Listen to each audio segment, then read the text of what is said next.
회중시계. 광복 70년.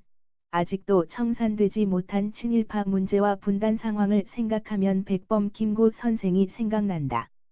만약 그가 죽지 않았다면 대한민국의 현재는 어떻게 변했을까? 회증시계는 해방 후 남한 단독정부 수립 후 친일 세력이 청산되지 않고 이승만 정권과 미군정에 의해 사회요직에 복권된 당시 상황과 백범 암살 전 5일간의 이야기를 영화처럼 그려낸다.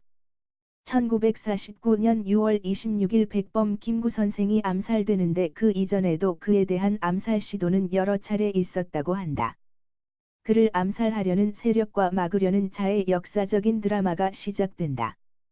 1949년 6월에 대한민국은 남한과 북한으로 나누어져 남한의 이승만이 대통령에 당선된다. 해방 전까지 일제의 앞잡이 노릇을 하던 노덕술 같은 악덕 친일 경찰들을 심판하기 위한 반민특위가 구성되었으나 하와이에서 독립활동을 하던 이승만은 임시정부 요인들과 같은 세력이 없었으므로 친일파들을 끌어들여 자신의 세력으로 만들고 반민특위의 활동을 끊임없이 방해하고 결국 경찰을 동원해 반민특위를 강제 해산하는 사건이 발생하고 반민특위는 붕괴하게 되었다. 이런 시대 상황인 1949년 6월 22일, 김구 선생 암살 5일 전 백범 김구의 사저인 경교장에서 키우던 풍산개가 독극물에 의해 죽는 사건이 발생하자 당시 시경국장 김태선은 정현우 특임과장을 호출하여 이 사건을 특별조사하도록 지시한다. 그리고 자신에게 온 암호 같은 편지도 함께 전달해 주는데 그 편지에는 다음과 같은 글이 적혀 있었다. White Clothes Party Started Black Tiger Hunt. White Clothes Party는 백의사를 말하고 검은 호랑이는 백범 김구 선생을 의미하는데 백의사는 과격 우익 단체로 그들은 공산주의에 대한 과격한 테러를 일으키는 단체로 김일성에게 폭탄을 투척한 사건도 일으켰던 단체지만 최근에는 별다른 활동이 없는 상태였다.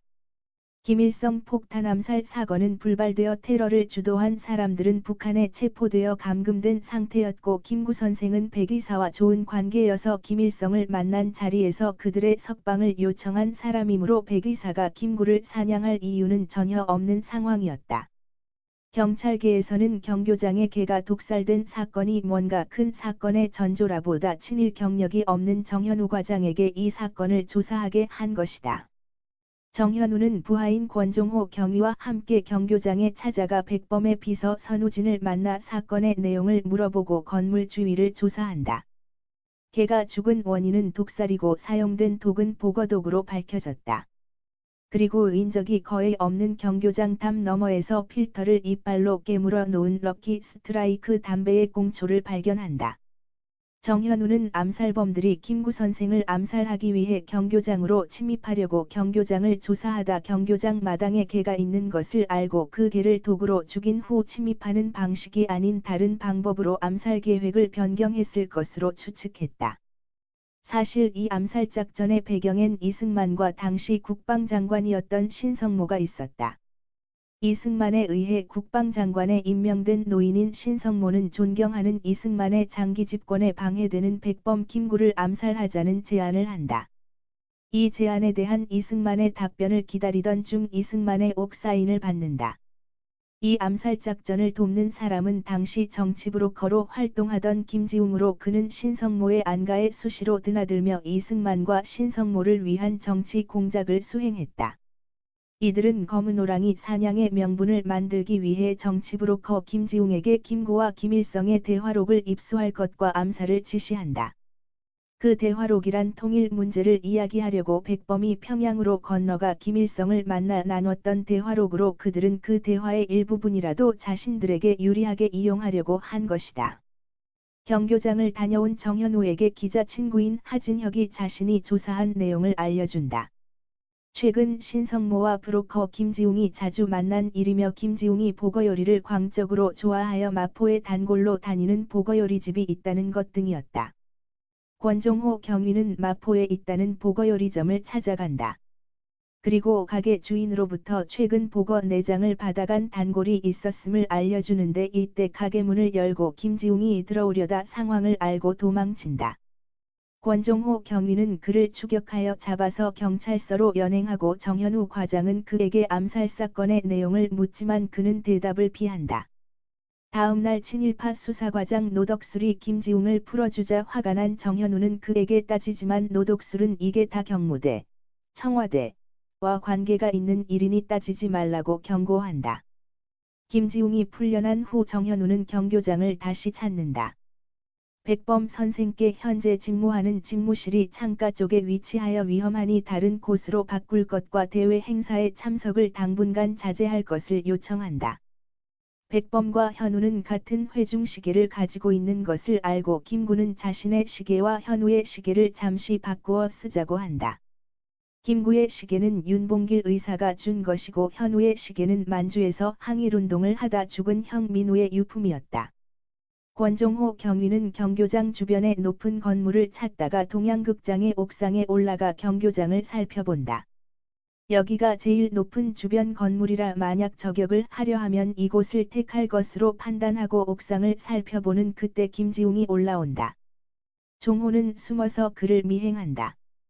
그리고 김지웅이 안가에서 신성모와 나누는 대화를 듣게 된다. 대화록을 KGB 요원으로부터 받을 곳을 듣고 이 사실은 현우에게 전달된다. 현우의 어머님이 사시는 개성에서 김지웅이 문서를 전달받기로 되어 있어서 현우는 미리 개성의 어머니 댁에 찾아간다. 그리고 김지웅이 소련 접자에게 문서를 전달받고 차로 올라탈 때 그를 총으로 위협하여 문서를 전부 읽어본다. 이때 KGB 요원이 현우를 총으로 제압하고 문서를 빼앗고 그런 KGB 요원을 현우의 친구인 CIA의 스티브가 구해준다.